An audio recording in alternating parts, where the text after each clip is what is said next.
Good morning friends. GST platform के YouTube channel में आप सभी का स्वागत है। जी हाँ फ्रेंड्स, जीएसटी के अंदर इनवॉइसिंग और ई वे बिल को लेकर के बेहद इंपॉर्टेंट चेंजेस जो हैं वो जीएसटी पोर्टल ने थ्रू एडवाइजरीज 1 अगस्त 2026 से इम्प्लीमेंट करने के लिए बता दिया है। अब यहाँ पर एक डिटेल्ड एडवाइजरी दी गई है जिसके अंदर आपको ये बताया गया है, चाहे आप इनवॉइसिंग ई इनवॉइस के मेथड से करें और उसके साथ साइमल्टेनियसली ई वे बिल निकालें, तो क्या ये चेंजेस आपके लिए एप्लीकेबल होगा। अगर एप्लीकेबल होगा तो वो आप किस तरीके से पूरा प्रोसेस जो है वो करेंगे, उसके लिए कंप्लीट डेटा जो है वो आपको किस तरीके से तैयार करना है। मैं सी मनीष अग्रवाल आज आपके साथ डिस्कस करने वाला हूँ ये important advisory on E invoice as well as E way bill का जो चेंज हुआ है ये। अगर आपको इस एडवाइजरी का पूरा कंप्लीट एनालिसिस और इसी के समकक्ष बाकी जो एडवाइजरीज जजमेंट्स जो अपडेट्स हैं जो कि आपको जून महीने के अंदर आए हैं, आपको हमारे अगले महीने की टैक्स मैगजीन में जो कि जुलाई में रिलीज होगी, फर्स्ट वीक ऑफ जुलाई में, उसमें मिल जाएगा। अगर आपने अभी तक टैक्स मैगजीन का सब्सक्रिप्शन नहीं कराया है या आपका एक्सपायर हो चुका है तो आप उसे रिन्यू करा सकते हैं। कॉन्टैक्ट नंबर्स आपको स्क्रीन में दिए गए हैं 9693601228 पे। अब यहाँ पर जो इंपॉर्टेंट फैक्टर्स हैं वो आपको ध्यान में रखना है कि ये जो चेंज है ये एप्लीकेबल किस तरीके से होगा। तो इस एडवाइजरी ने बिल्कुल क्लैरिटी के साथ बताया है कि this changes shall apply to the following change, मतलब इस पर्टिकुलर फ्लो में आपका ये चेंज काम आएगा। समझिएगा ध्यान से। अगर आप आईआरएन जनरेट करते हैं, आईआरएन का मतलब ई इनवॉइस बना रहे हैं and E way bill together, होता है आपके सॉफ्टवेयर में कि आपने एक बार इनवॉइस बनाया, इनवॉइस बना करके आपने सॉफ्टवेयर कॉन्फ़िगर किया हुआ है जिससे ऑटोमेटिकली ई वे बिल जनरेट हो जाता है। तो अगर आप ऐसे किसी सॉफ्टवेयर, ऐसे किसी इन्वायरमेंट में काम कर रहे हैं जहां पर ई इनवॉइस का आईआरएन और e way bill simultaneously together generate हो रहा है, तो क्या ये जो चेंज है ये एप्लीकेबल होगा। Yes, where E way bill is generated along with IRN. अगर आप ई वे बिल निकाल रहे हैं तो ये चेंज आपके लिए बेहद इंपॉर्टेंट है। क्यों इंपॉर्टेंट है? क्योंकि मान लीजिए आपने जो ई इनवॉइस बनाया है और वो ई इनवॉइस का जो ट्रांजैक्शन है या फिर वो जो सप्लाई है वो उस फॉर्मेट का है या इस कैटेगरी का है जहां पर आपको बिल टू पार्टी और शिप टू पार्टी दोनों की इंफॉर्मेशन डालनी है। आपने ई इनवॉइस के स्कीमा में बिल टू पार्टी और शिप टू पार्टी का नाम वगैरह डाल रखा है तो आपके लिए ये चेंज एप्लीकेबल हो जाएगा। अभी आगे देखेंगे और डिटेल में क्या बताया है। अगर आपने जनरेट किया है ई वे बिल, अब हो सकता है कि ई इनवॉइस आपने बना लिया, उसका आईआरएन ले लिया और उस आईआरएन से आप बाद में जाकर के ई वे बिल बनाएंगे तो भी ये एप्लीकेबल हो जाएगा।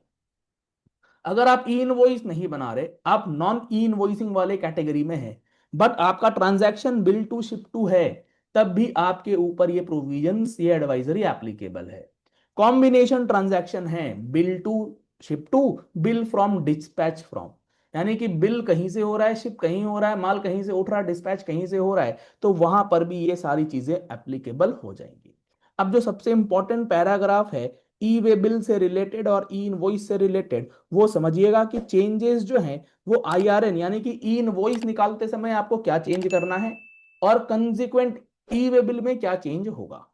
In the generate IRN payload schema where e-way generation is also required, then the field ship to details shall be made mandatorily conditional wherever ship to details are provided। मतलब ये कि जब आप ई इनवॉइस बनाते हैं तो ई इनवॉइस का schema है, एक फॉर्मेट है जिसको हम लोग कहते हैं जीएसटी INV 01। आप इस जीएसटी INV 01 में अपना डेटा डालते हैं इनवॉइस से रिलेटेड। अगर आपने इस INV 01 में bill to as well as ship to की डिटेल्स डाली हैं, शिप टू की डिटेल्स कौन सी वाली जो अभी तक करते आ रहे हैं, शिप टू में आपने पार्टी का नाम डाल दिया, आपने पार्टी का एड्रेस डाल दिया। अगर आपने ये कर दिया है तो अब एक एक्स्ट्रा फील्ड, उसका जीएसटी नंबर जो है वो अभी तक आप नहीं डालते थे, ये अब आपका मैंडेटरी हो जाएगा ई इनवॉइस के अंदर भी। क्यों ऐसा? क्योंकि ये इसीलिए मैंडेटरी होगा, ये फील्ड आपके ई वेबिल के पोर्टल पे जाएगा, और ई वेबिल में चूंकि ये मैंडेटरी है, इसीलिए अब आपको यहां पर जीएसटी नंबर जो है वो डालना है।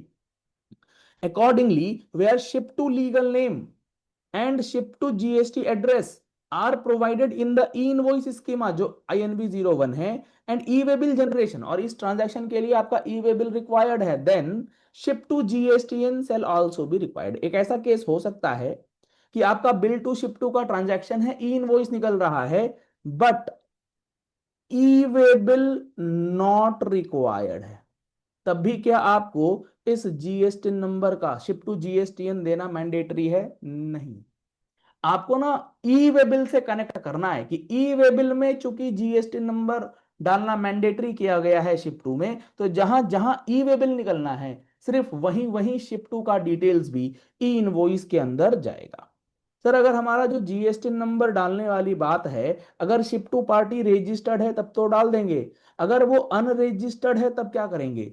तब आपको डालना है वहां पर URP, where GSTN is not available then the value URP में बी एंटर्ड, जहां पर एप्लीकेबल है। अगर आप bill to ship to transaction कर रहे हैं और ई वे बिल भी निकलना है और ई इनवॉइस भी निकलना है, जीएसटी रजिस्टर्ड नहीं है वो पर्सन शिप टू वाला, तो आप यूआरपी कैपिटल लेटर्स में डाल देंगे अनरजिस्टर्ड पर्सन, तो भी आपका काम जो है वो हो जाएगा। ई इनवॉइस और ई वे बिल दोनों जो है वो जनरेट कर दिए जाएंगे।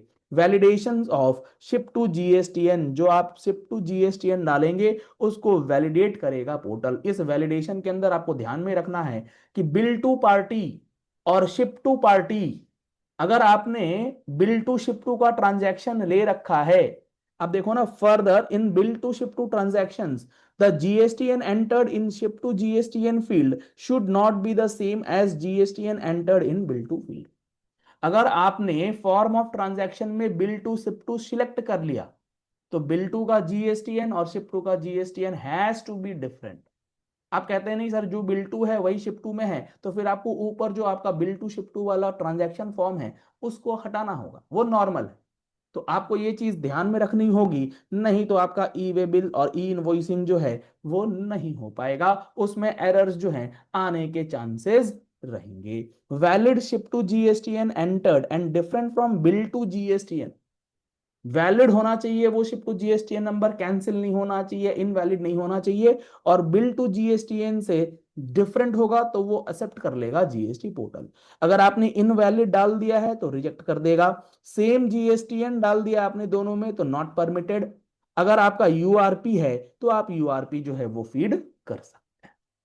तो ये बहुत मेजर चेंज किया गया है आपके ई इनवॉइसिंग और आपके ई वे बिल यानी कि जीएसटी इनवॉइसिंग और ई वे बिल को लेकर के। तो इसका पूरा एनालिसिस आपको हमारी टैक्स मैगजीन में मिलेगा, तो आप इसका बेनिफिट जरूर ले लीजिएगा, क्योंकि ये इंपॉर्टेंट चेंजेस और अपडेट्स जो है इसी तरीके से हम लोग हर महीने आपको प्रोवाइड करते हैं।